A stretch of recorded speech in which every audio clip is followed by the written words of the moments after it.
Dr. Farooq Baloch here, third lecture on management core principles. It is a must know for all the business student, for all the business owner, for all the startup founders.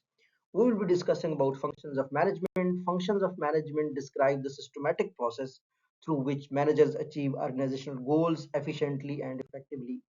So why functions of management are important? Because of five reasons. First, without the functions, we do not have a clear structure. So we must start with a clear structure. Secondly, it helps us achieve our goals because it starts with the planning, then organizing of the resources. Thirdly, it improves the coordination. We know to whom to contact, whom to direct, where we start, we need the staffing. Fourth, it ensures the control. And fifth, it improves the efficiency. Next, five core functions of the management are planning, organizing, staffing, directing, and controlling. We already discussed in our earlier lectures.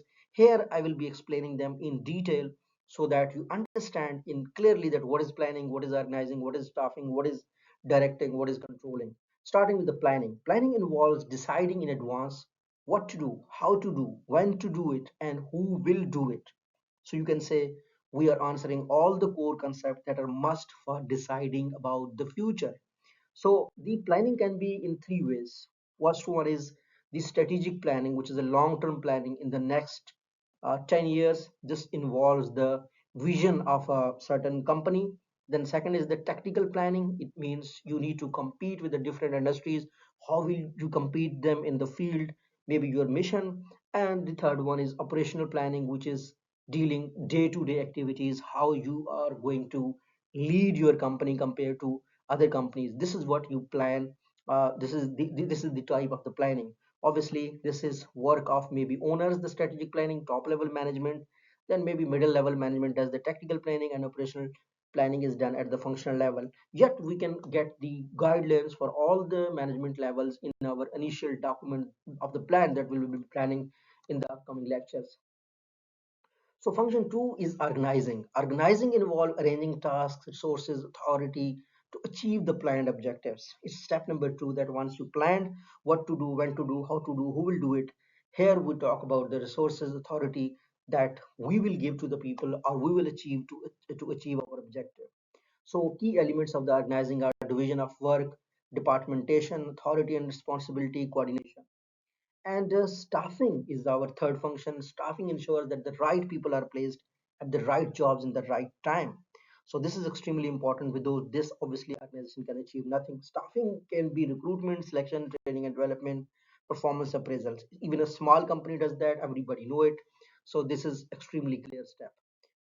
Fourth function is direction. It means you have to give them a direction. Directing involves guiding, motivating, supervising, leading employees toward organization goal, and it can be here in the directing we talk about the leadership, motivation, communication, supervision, extremely important for the companies to direct the employees, give them proper direction.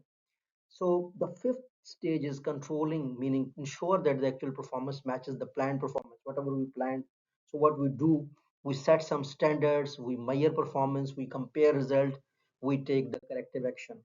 Functions of management in real life we see everywhere. Business organizations applying functional functions of the management, universities, hospitals, government departments implement it all the time. So functions of management for students when they apply these rules what we are discussing, they can manage their time, they can organize their study schedule, self motivation, and they can improve their performance in terms of marks. Functions for the professionals can help the team planning, resource allocation, staff supervision, and performance control. Modern perspective of the management function is that digital planning tools can be used through using these terms, AI driven decisions, and remote workforce management. Common mistakes people do while applying the functions, what they do, they plan poorly, they weak the organizing part, and they lack the control. So key takeaways is management is a continuous process. All functions are interrelated, essential for success. Discussion questions: what function is most important? Can management exist without planning? So that's all we wanted to discuss today. See you in the next lecture. Thank you.